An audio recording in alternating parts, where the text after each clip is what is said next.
The clock read midnight when the truth shattered my world. I had just gone to bed after another perfect day with Sophie, my childhood sweetheart, the girl I had loved since we were 5 years old. But sleep brought no rest. Instead, I was pulled into a dream so vivid, so horrifyingly detailed, that I woke up gasping for air, drenched in cold sweat. The world I lived in was a book. Not just any book, a romance novel where I, Alexander, was nothing more than tragic cannon fodder. The kind of character who exists solely to make the male lead look better, to be discarded, humiliated, and ultimately destroyed.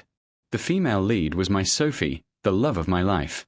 And the male lead, a man I had literally bumped into on the street that very afternoon. His name was Felix. In the novel, Sophie was destined to realize that her childhood bond with me wasn't true love. She would gradually fall for Felix, drawn to his mysterious past, his brooding nature, his undeniable charisma. And me. The cannon fodder version of myself would become possessive, obsessive, violent. I would try to harm Felix at every turn, driving Sophie further away with each desperate act. My parents, loving and protective as they were, would join the crusade against Felix, using their wealth and influence to suppress him. In the end, our entire family would be ruined. And in the final confrontation, Sophie would watch me die, not with sorrow, but with relief. I refused to believe it at first. The dream was just a nightmare, my subconscious playing tricks on me. But then I started noticing the patterns. Sophie and I went shopping at the mall. Felix was there, handing out flyers for some random store. We went to an expensive French restaurant for our anniversary. Felix was our waiter, apologizing profusely when he accidentally spilled water on my shirt. I deliberately changed my university application, convincing Sophie to apply to a school in a neighboring state, hoping to put physical distance between her and the destiny that awaited. When we arrived for orientation, Felix was there, registered in the same major, assigned to the same classes. It was like watching a train wreck in slow motion. Every attempt I made to escape the plot only seemed to make it stronger. The small encounters multiplied. Felix would accidentally bump into Sophie on campus, scattering his books and papers. He would scrape her car with his bicycle and insist on paying for repairs, leading to conversations I couldn't prevent. He would get cornered by bullies in the parking lot, bullies who conveniently scattered the moment Sophie appeared, leaving her to believe she had been his savior. I later learned that those bullies only left because of my presence, but the damage was done. In Sophie's mind, Felix had become someone she needed to protect. Then came the wooden carving. Felix presented it to Sophie as a gift of gratitude for her kindness. It was a small bird, intricately carved, obviously made by hand. Sophie refused politely at first, but Felix insisted, his eyes filled with such earnest gratitude that she couldn't say no. I watched her examine the carving later that night, turning it over in her hands with a strange expression I couldn't quite read. "It's beautiful, isn't it?" she asked me, holding it up to the light. "It's a piece of wood," I said flatly, trying to keep the jealousy out of my voice. Sophie looked at me, confused by my tone. "Alexander, what's wrong? You've been acting strange lately." I pulled her into my arms, burying my face in her hair. "Nothing. I just love you. I don't want to lose you." She laughed, that sweet, melodic sound that had been the music of my childhood. "Lose me?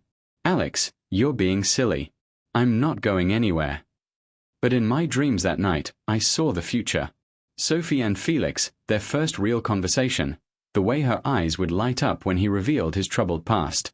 I saw our breakup, the tears streaming down her face as she tried to explain feelings she couldn't control. I saw my descent into madness, the cruel words I would say, the violence I would commit. And I saw my death, not heroic, not tragic in a way that would make her mourn forever, but simply pathetic. A footnote in their love story. I woke up with my heart pounding and a plan forming in my mind. If I couldn't escape the plot, maybe I could outsmart it. Maybe I could protect Sophie without becoming the monster the book wanted me to be. But every step I took, the universe seemed to push back harder. The critical moment in the novel was a car accident. Nothing fatal, just a minor collision that would throw Sophie and Felix together in a moment of vulnerability. In the original story, Sophie emerged with a mild concussion, and Felix's gentle care during her recovery would plant the first seeds of romantic feelings. I was determined to prevent that accident entirely. The morning it was supposed to happen, I refused to let Sophie leave the apartment. Alex, we're going to be late for class, she protested, trying to wiggle out of my arms. Then be late, I murmured, pulling her closer. Stay with me today. She laughed, that teasing sparkle in her eyes that always made my heart skip. So bossy. What if I really want to go? Then you'll have to give me a reason to make staying more appealing. Her finger traced from the tip of my nose down to my lips, her gaze turning mischievous. What kind of reason? I caught her finger gently between my teeth. Don't tease me, sweetheart. She giggled and slipped her hand under my shirt, her cool fingers trailing across my chest. What if I want to tease you? Before I could respond, she leaned in to kiss my throat, right over my racing pulse. I caught her face in my hands, stopping her just inches away. She pouted adorably, then kissed the back of my hand instead. Alex, she whispered, her voice soft and wanting. Please. That was all it took. I pinned her hands above her head and kissed her until we were both breathless. We spent the entire day in bed, tangled together, and I allowed myself to believe, just for a moment, that I had changed fate. The next morning, I was driving Sophie to her makeup classes when the car came out of nowhere. One moment we were laughing about something silly, and the next, the world exploded into shrieking metal and shattered glass. I remember the impact, the way the car spun, the sickening crunch of the collision. But what I remember most clearly is Sophie throwing herself across me, her body taking the force that should have been mine. When I came to, I was dazed but essentially unharmed. Sophie was covered in blood. I screamed her name as they pulled us from the wreckage. Through the chaos, I saw Felix pushing through the crowd, his face set with determination. He knelt beside Sophie and began emergency first aid, his movements practiced and efficient. In the original novel, Sophie's injuries had been minor. But my intervention, keeping her home that day, had somehow altered the timeline. Instead of a mild concussion, she was fighting for her life on the side of the road. Felix saved her. His skills were extraordinary, almost supernatural. Later, the doctors would say that if he hadn't been there, if he hadn't acted as quickly as he did, Sophie would have died. Her parents were overwhelmed with gratitude. When they learned about Felix's difficult background, orphaned young, raised by a struggling single mother who had passed away just years before, they offered to make him their godson. They wanted to bring him into their family, to give him the support he had never known. You're too kind, Felix said, his voice humble, his eyes downcast. Sophie saved me before. It's only right that I help her now. Sophie's mother looked surprised. She saved you. Before you two even knew each other. Fate, her father murmured, his voice filled with wonder. It seems you two were meant to be connected. Fate. The word hit me like a physical blow. I stood in the corner of that hospital room, watching Sophie's parents embrace Felix, watching him accept their gratitude with such perfect humility, and I felt something dark curling in my chest. I had grown up with Sophie. I had protected her, cherished her, loved her with every fiber of my being.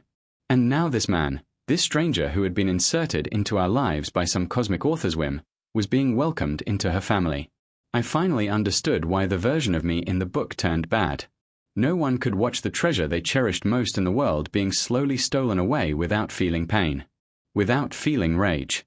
Without wanting to destroy the thief who was taking everything. But I didn't want to become that person. I didn't want Sophie to watch me transform into a monster. I didn't want my parents to sacrifice their morality and their future trying to protect me. And more than anything, I didn't want Sophie to ever be hurt again because of my interference. So I made the most painful decision of my life. I decided to let her go. Letting go of Sophie was like trying to cut out my own heart with a dull knife. During her recovery, I stayed by her side every moment I could. I brought her flowers, read to her when she was too tired to hold a book, held her hand during the painful physical therapy sessions. I memorized every curve of her face, every inflection of her voice, every small gesture that made her uniquely her. These were the last days I would have with her, and I wanted to burn every detail into my memory. You're staring again, Sophie said one afternoon, catching me watching her as she slept. I'm admiring, I corrected, brushing a strand of hair from her face. She smiled, that soft, trusting smile that had been mine for as long as I could remember. What's going on with you lately, Alex? You've been so intense. Like you're saying goodbye. My heart lurched. She was too perceptive. I'm just grateful you're alive. I almost lost you. You'll never lose me, she said, reaching for my hand. I'm not going anywhere. I squeezed her fingers, then let go, pretending to check my phone. Your parents are coming soon. I should go. Stay, she said, her voice small. Please. But I couldn't. Every moment with her made the impending separation more painful.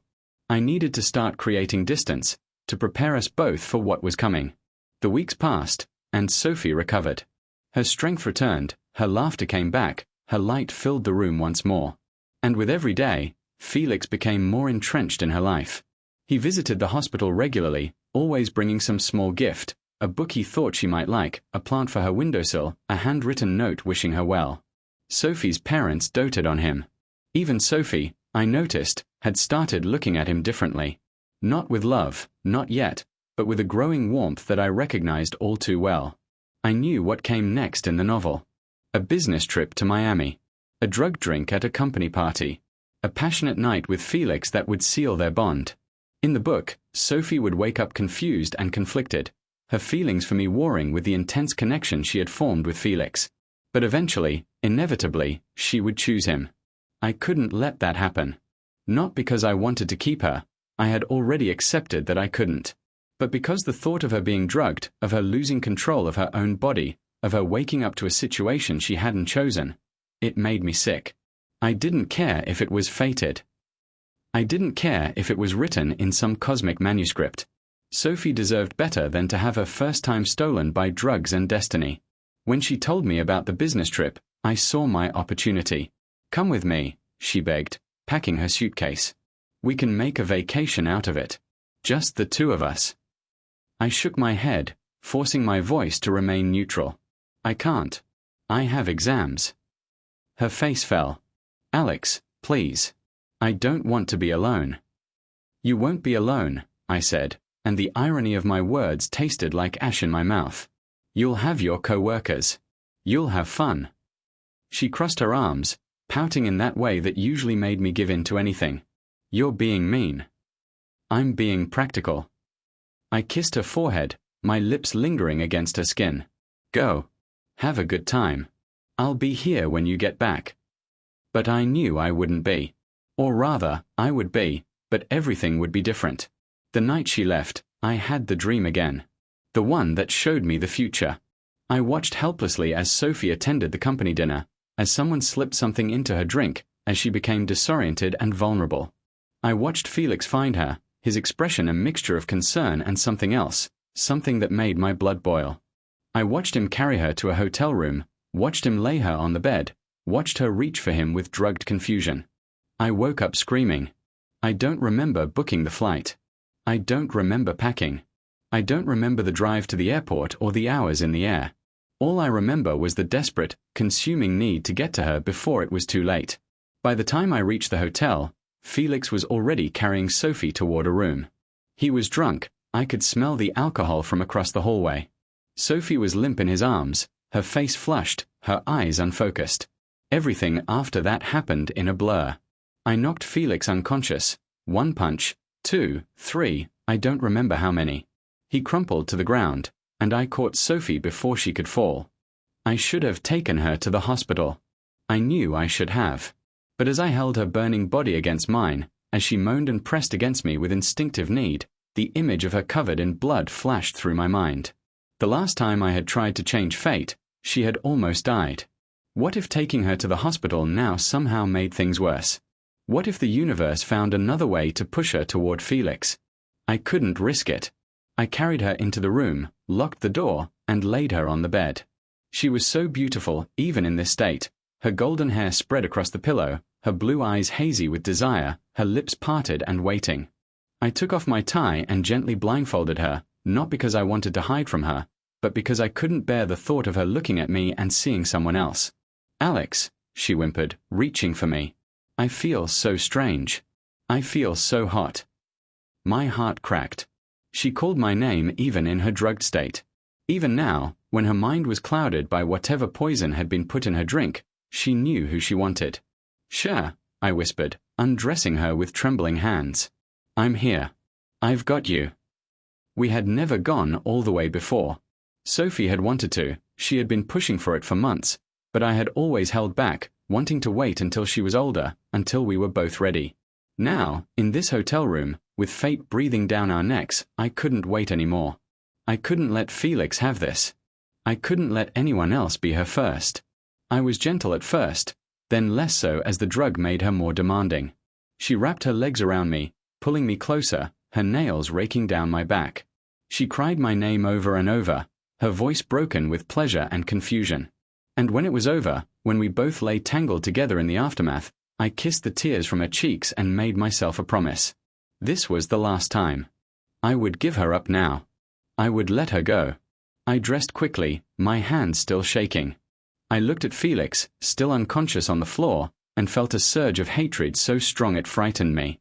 I dragged him onto the bed, not because I wanted to be kind, but because I needed Sophie to believe something had happened between them. I needed her to hate herself enough to let me go. Then I left. In the hotel lobby, I ran into Nathan, my best friend since childhood. His face was flushed with anger and concern. "Alex, thank God you're here too." He grabbed my arm. "I was at that dinner tonight. I saw some guy taking Sophie away. It looked wrong, you know? She could barely stand. I couldn't leave right away because of work, but the more I thought about it, the more something felt off. I found out where they were staying and rushed over. Are you here to find them too?" I let him see the devastation on my face. I let him assume the worst. It wasn't hard. The grief was real, even if the circumstances weren't what he thought. "Nathan," I said, my voice breaking. "I think I just lost her." His arm came around my shoulders. "I'm sorry, man. I'm so sorry." We flew home together, and I locked myself in my room for 3 days. My parents tried to talk to me through the door. My mother cried. My father made threats I didn't bother to understand. But I couldn't face them. I couldn't face anyone. Then Sophie showed up at my door. She stood outside my family's estate for hours every day, calling my name, begging to see me. I watched from my window as the summer sun beat down on her, as her shoulders slumped with exhaustion, as her voice grew hoarse from calling. "Alex, please. Just talk to me. I know something's wrong, I know you're hurting, but please, let me explain." I wanted to go to her. Every instinct I had screamed at me to run down those stairs, pull her into my arms, and never let go. But I remembered the book. I remembered what happened to the version of me who couldn't let go. And I remembered Sophie, covered in blood, nearly dying because I had tried to change her fate. My parents, who had watched Sophie grow up, who loved her like their own daughter, eventually softened. "At least talk to her," my mother pleaded. "She's been out there for hours. She's going to make herself sick." "The rain's coming," my father added quietly. "Let her in, son. If only to say goodbye properly." That night, the skies opened up. Sophie stood in the downpour, her clothes soaked through, her hair plastered to her face. She didn't move. She didn't seek shelter. She just stood there, staring up at my window, tears mixing with rain on her cheeks. I broke. I ran down the stairs and threw open the front door. Sophie's face lit up for just a moment, but then she saw my expression, and the light died. "Alex." "Come inside," I said flatly. "You're going to get sick." She followed me into the house, dripping water everywhere. My mother brought towels, but Sophie barely seemed to notice. Her eyes were fixed on me, searching my face for something, hope, maybe, or forgiveness. "Alex," she said again, her voice cracking. "Please talk to me. Whatever you think happened, I can explain." I led her to the living room and sat down across from her, putting as much distance between us as the room would allow. She reached for me, then pulled her hand back, hugging herself instead. "I'm sorry," she whispered. "I'm so sorry. I shouldn't have drunk so much. I shouldn't have been alone with Felix. I've already deleted his contact information, blocked him everywhere. It won't happen again." "Won't what happen again?" I asked, and even I could hear the cruelty in my voice. She flinched. I don't know what happened that night. I don't remember much. But whatever it was, it didn't mean anything. It couldn't. You're the one I love, Alex. Only you." I looked at her neck, at the red, raw patches of skin visible above her collar. She had scrubbed herself until she bled. The marks I had left, my teeth marks, my love bites, were rubbed raw, almost unrecognizable. I felt sick. "Sophie," I said carefully, "do you love Felix?" Her eyes widened. "What? No. Of course not. Don't lie to me." My voice was sharp. "I've seen the way you look at him. The way you soften when he's around. Something has changed between you two, and you know it." She didn't deny it immediately. That pause, that moment of hesitation, told me everything I needed to know. The plot was working. Even if Sophie didn't realize it yet, the seeds of love were already being planted. "Sophie," I said, forcing myself to meet her eyes, "you're not wrong. You haven't done anything wrong. I'm the one who isn't good enough. Let's end this with some dignity, before we destroy each other." Tears streamed down her face. "No. No, Alex, that's not true. You're everything to me." "Then why did you hesitate?" She opened her mouth, closed it, opened it again. No words came. I stood up. "I'm going to call your parents to come get you. Don't come back here, Sophie. Please. I'm begging you." "Alex, don't do this." "Give us both some dignity," I said, and walked away. I heard her collapse behind me, heard her sobs echo through the house. I kept walking. Up the stairs, into my room, door closed behind me. I slid down against the wood and pressed my hands over my ears, trying to block out the sound of her crying. "Ethan, how can you be so cruel?" Her words haunted me, but I told myself it was better this way. Better to be cruel now than to become a monster later. Better to break her heart than to watch her die. The next morning, I applied to study abroad.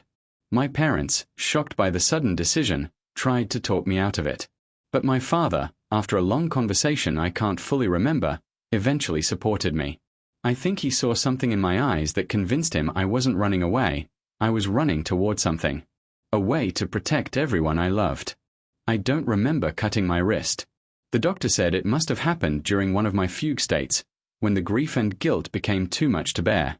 I woke up in the hospital with bandages wrapped around my arm and my mother's tear-stained face hovering above me. "Son, why would you do something so foolish? Don't you want us anymore?" "Mom, I didn't mean to. My heart just hurt so much. I needed to feel something else." She held me and cried, and I held her back and pretended I believed my own lies. Recovery was slow. Physical therapy for my hand, which had suffered some nerve damage. Counseling sessions I attended just to prove I was trying. And through it all, I avoided any news of Sophie. I changed my number, deleted my social media, told my friends I needed a clean break. Nathan was the only one who knew the truth, or what he thought was the truth. "That's Sophie," he said one night, shaking his head. "I used to envy you, you know. Childhood sweethearts. You doted on her since you were kids. I thought she was loyal, different from other girls. But it was all fake." "It's not her fault," I said quietly. "Man, no matter how much you like her, you can't make excuses. If she cheats once, she'll cheat again." I didn't correct him. I couldn't. How could I explain that Sophie hadn't cheated, hadn't betrayed me, hadn't done anything wrong? How could I admit that I was the one who had orchestrated everything, who had made her believe she was tainted, who had broken her heart to save her from a fate worse than death? So I let Nathan believe his version of events. I let Sophie's reputation suffer. I let everyone think she was the villain. And I hated myself for it. The plane took off on a grey November morning.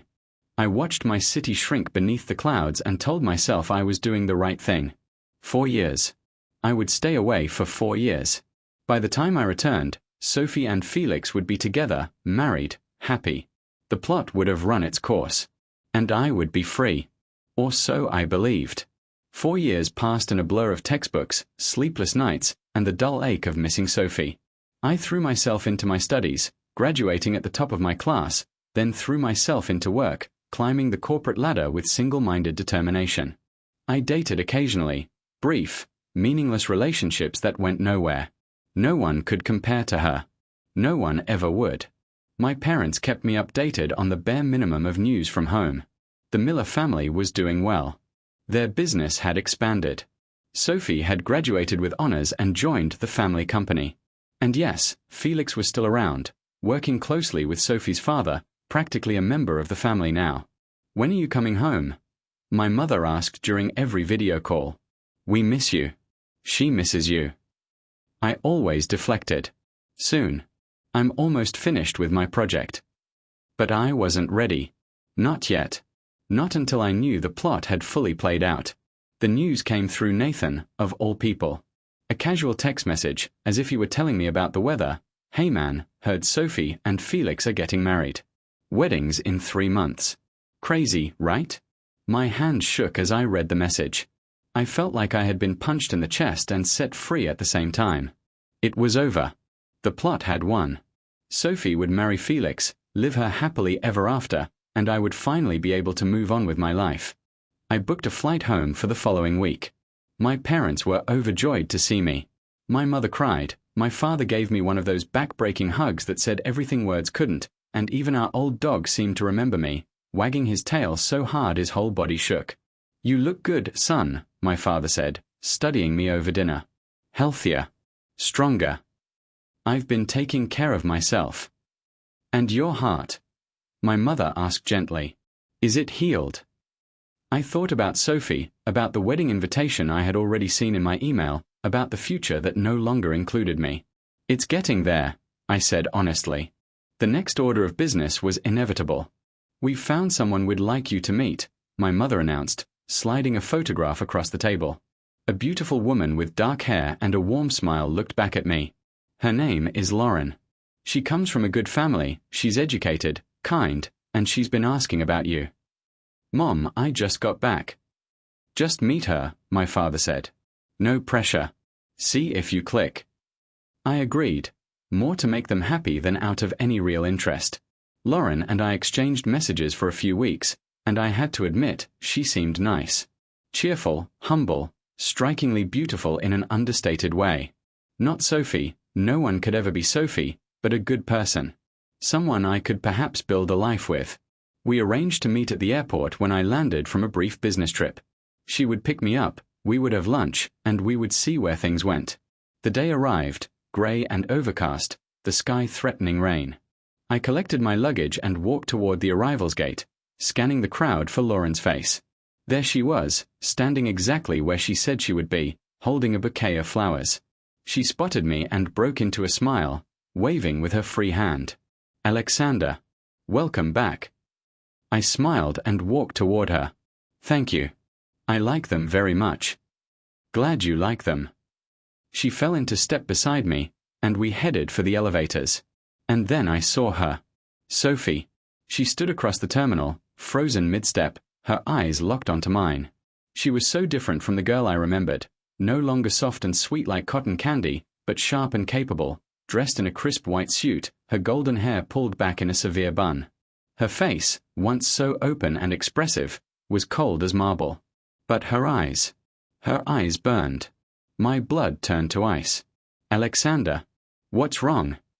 Lauren asked, noticing my sudden stillness. I couldn't answer. I couldn't move. I could only watch as Sophie walked toward us, each step of her high heels echoing like a death knell. Her gaze swept over me, over Lauren, over the flowers in Lauren's hands, and her expression grew even colder. "Sophie," I started. "Alexander."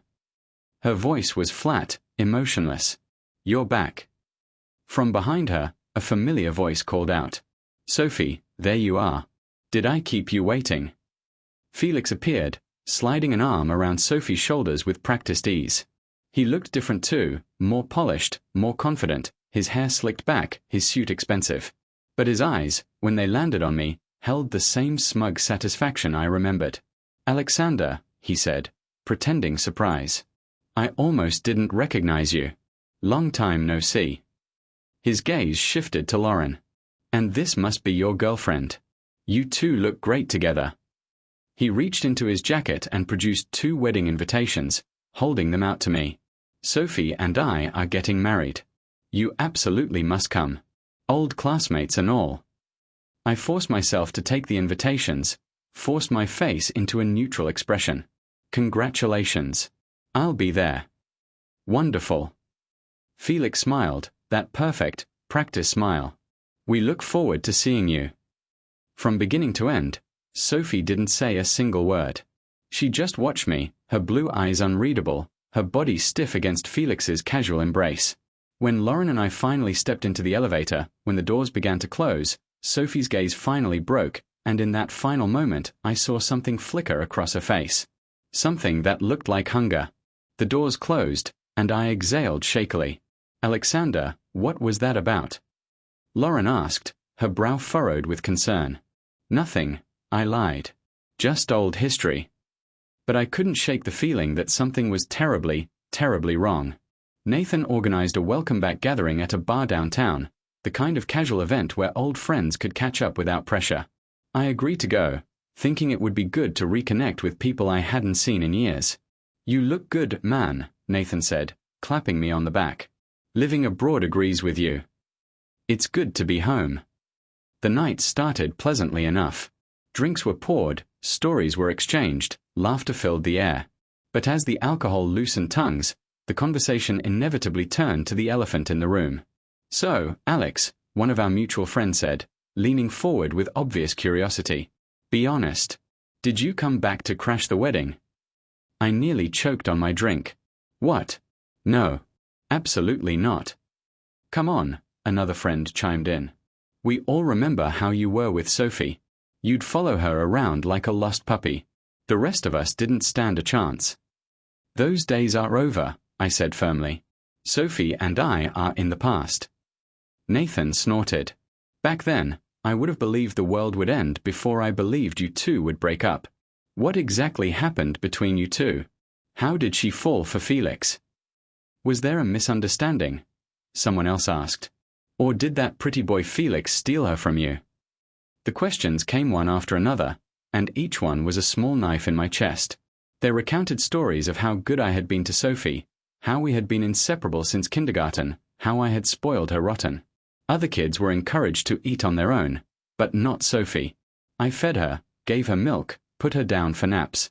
If she had any trouble, she just had to call my name, and I would fix it. Her parents used to tease her, Nathan added, saying she knew how to find herself a child groom early. What's the use of him being good to her in the past? Another friend scoffed. Wasn't she still coaxed away by another man with a few sweet words? Stop, I said, standing abruptly. I need some air. I escaped to the restroom, leaning against the sink and staring at my reflection. My face was pale, my eyes haunted. For years, and I still wasn't over her. For years, and the mention of her name still made my chest ache. When I came out, she was there. Sophie stood in the hallway, her back against the wall, as if she had been waiting for me. Her expression was softer now, more vulnerable. Gone was the cold marble mask from the airport. In its place was something raw and wounded. Alex, she said softly. My heart raced. I stepped back instinctively, looking for an escape route. Miss Miller, you're about to get married. You should be loyal to your fiancé. I started to walk away, but her hand caught my arm. Don't, she whispered. Please. It's been 4 years. Don't you want to see me? Her touch burned through my sleeve.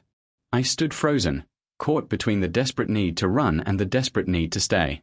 Before I could decide, something soft pressed over my nose and mouth, a handkerchief, smelling sweet and chemical. The last thing I saw was Sophie's face, her expression shifting from vulnerable to something else entirely. Something hungry.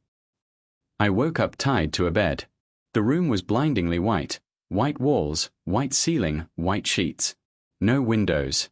Only one door, solid and steel. A wave of panic washed over me as I struggled against the restraints. The door opened, and Sophie walked in. She was beautiful in the harsh fluorescent light, her golden hair loose around her shoulders, her blue eyes bright with an intensity that made my blood run cold. Sophie, what are you doing? Alex. She approached the bed slowly, her gaze sweeping over my bound body with possessive satisfaction. I missed you so much. Let me go. This is insane. Insane. She laughed, but there was no humor in it. Maybe I am insane.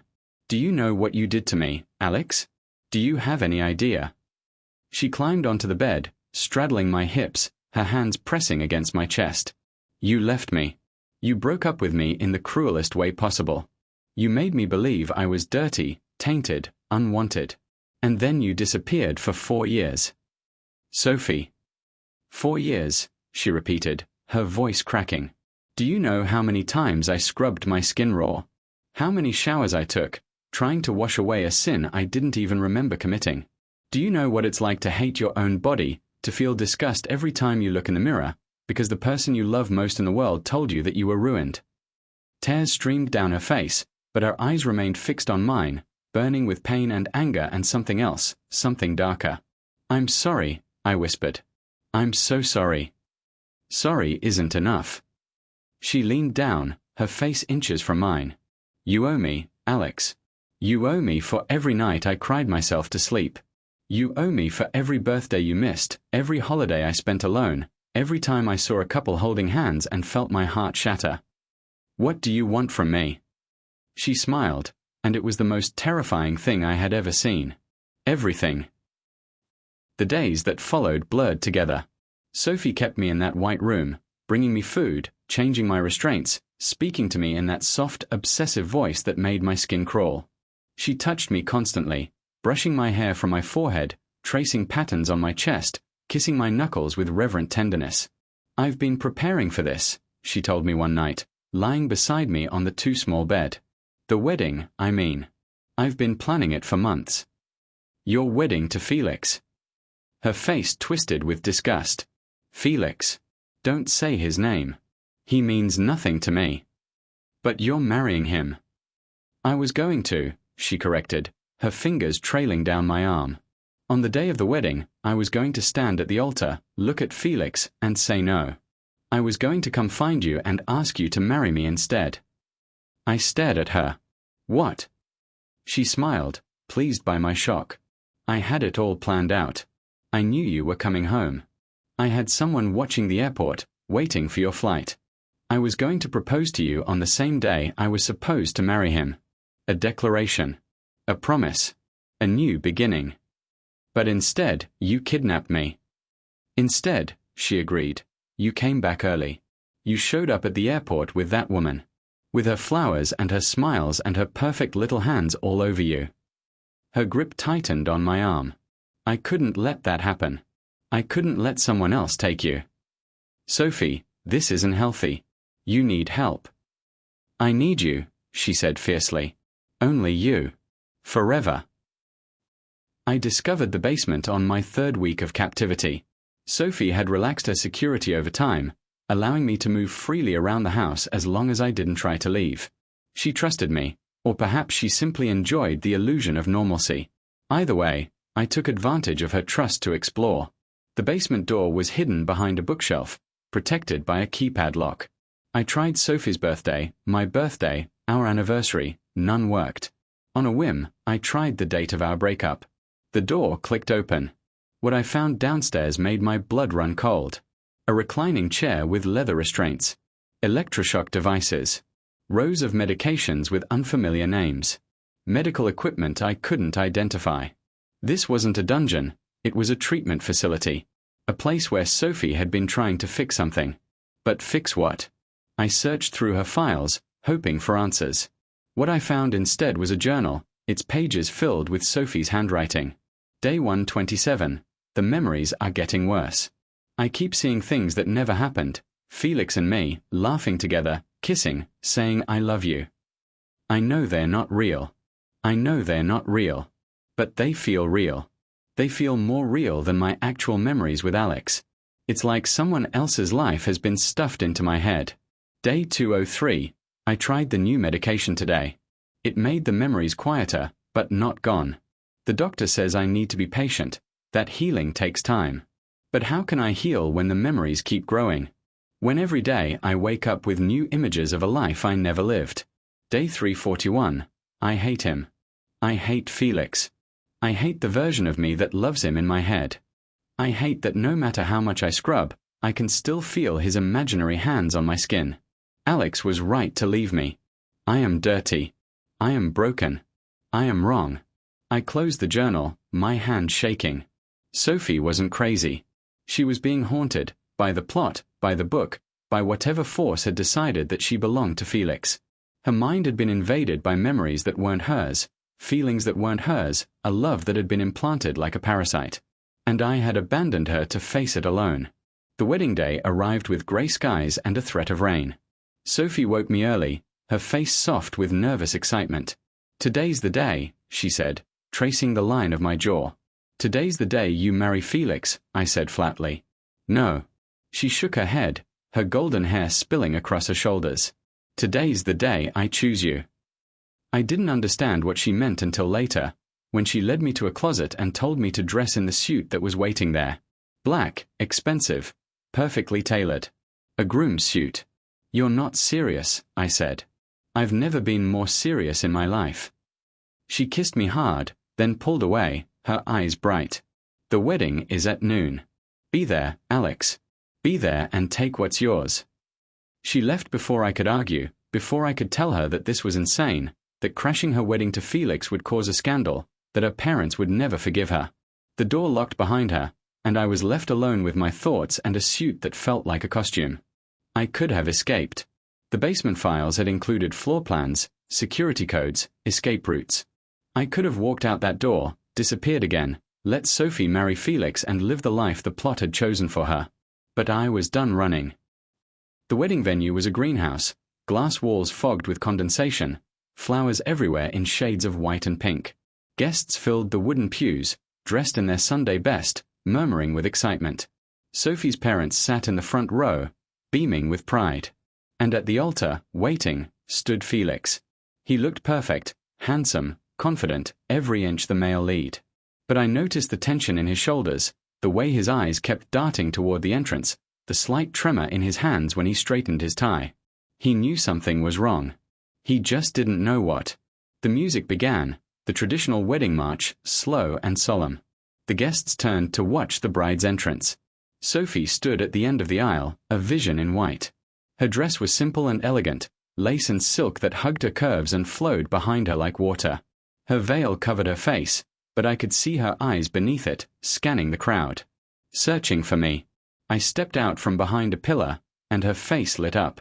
I walked down the aisle, past the confused guests, past Sophie's stunned parents, past Felix whose expression was shifting from confusion to fury.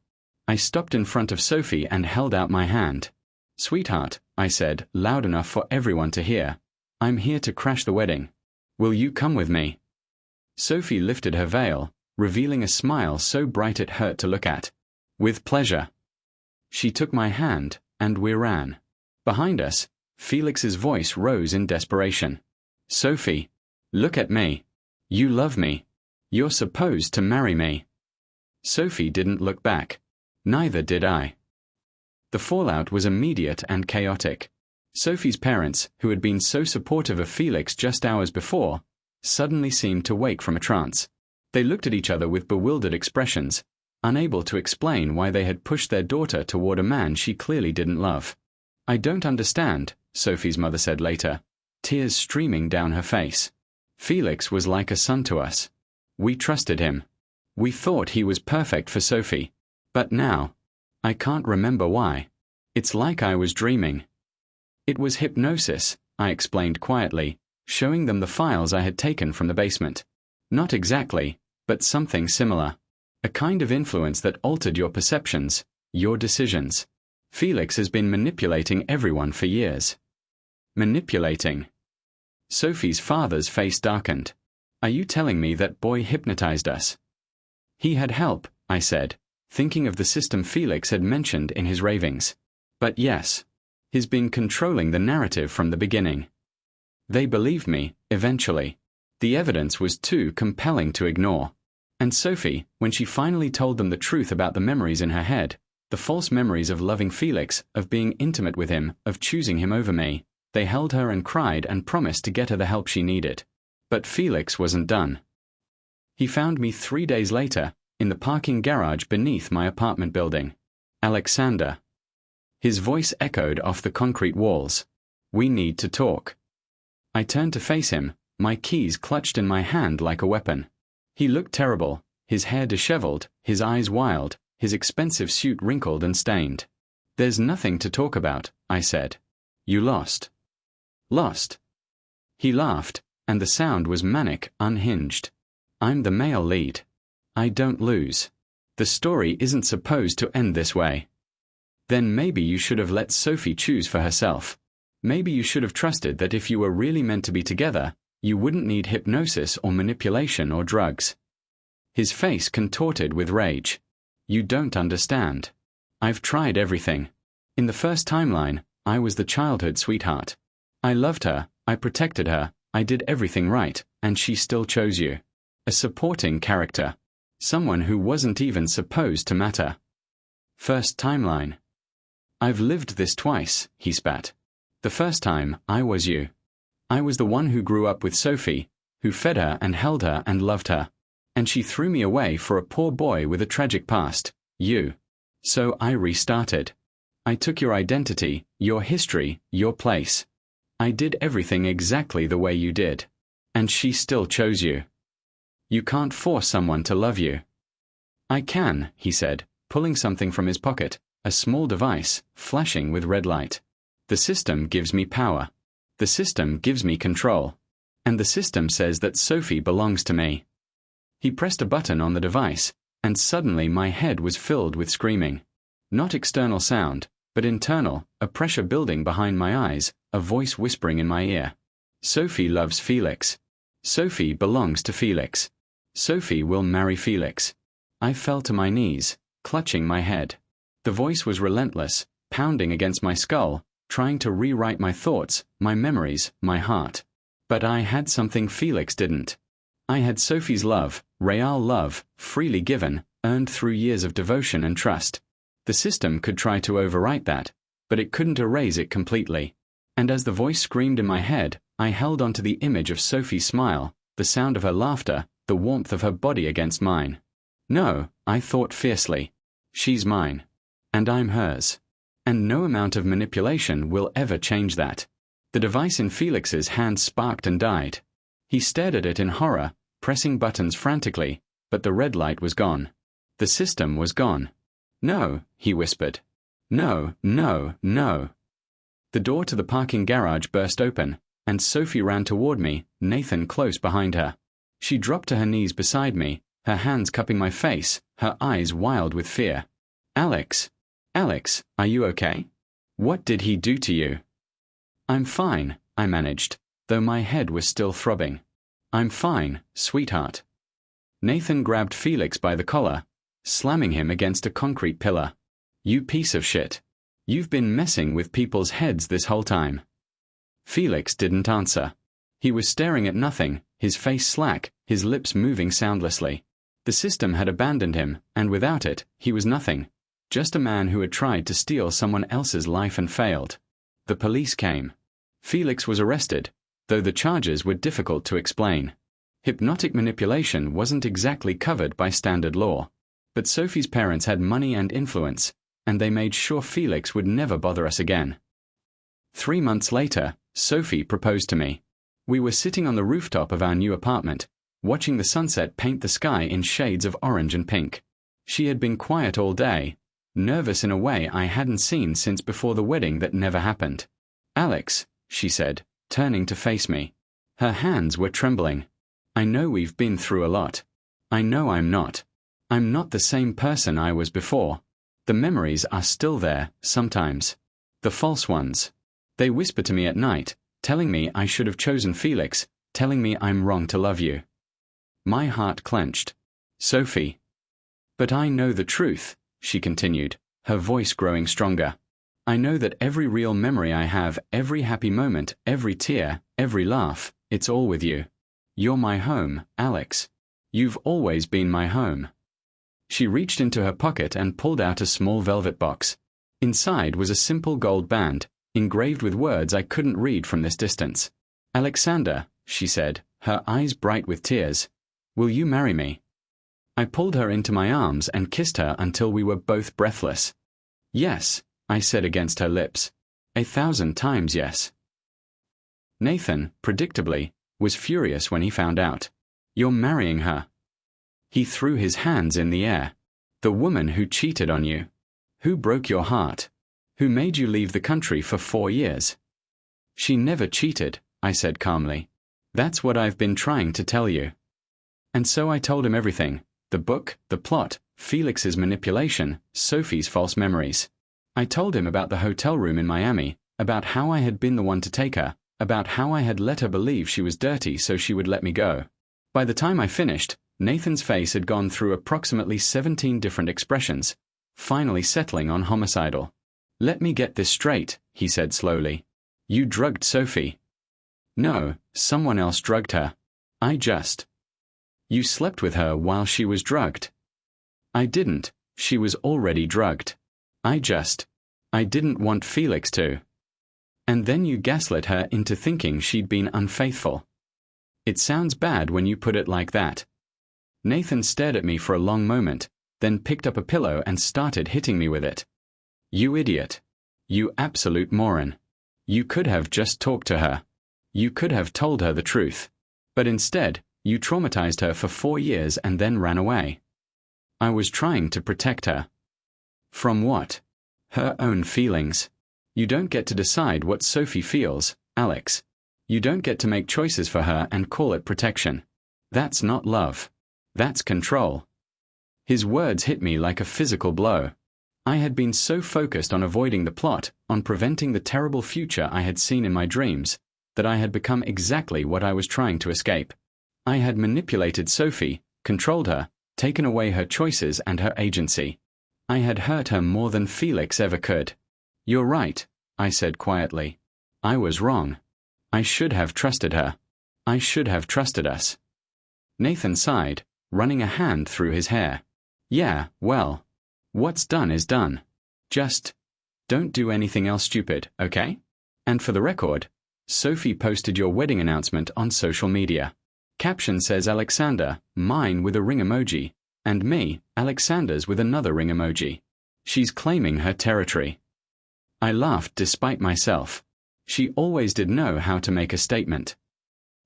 The wedding was small, intimate, nothing like the elaborate spectacle Felix had planned. We exchanged vows in Sophie's parents' garden, surrounded by family and close friends. Sophie wore a simple white sundress, her golden hair crowned with flowers. I wore a linen suit that Nathan insisted made me look like a romance novel cover model. When the officiant pronounced us husband and wife, Sophie kissed me with such fierce joy that the guests burst into applause. I love you, she whispered against my lips. Only you. Forever. Only you, I promised back. Forever.